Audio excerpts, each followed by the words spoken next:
محمد عثمان صاحب سرگودا سے آپ سوال کرتے ہیں کہ ایک شخص نے خودکشی کی، اس کا جنازہ پڑھا جائے گا یا نہیں؟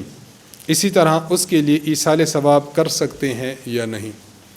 خودکشی کرنے والا مسلمان ہے، البتہ گناہ گار ہے اور گناہ کبیرہ کرنے والا ہے، اس کا جنازہ پڑھنا چاہیے اور اس کے لیے ایصال ثواب بھی کرنا چاہیے۔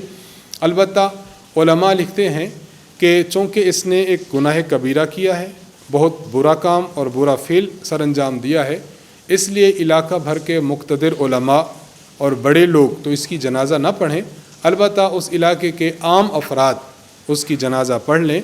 بڑے افراد جنازہ اس لیے نہ پڑھیں تاکہ دوسروں کے لیے نمونہ عبرت ہو کہ کام بہت برا ہے، اس کام سے بچنا چاہیے، وگرنہ فلاں عالم اور فلاں بڑے صاحب یہ ہماری جنازہ نہیں پڑھیں گے۔ تو جنازہ بھی پڑھنا چاہیے اور ایصال ثواب بھی کرنا چاہیے۔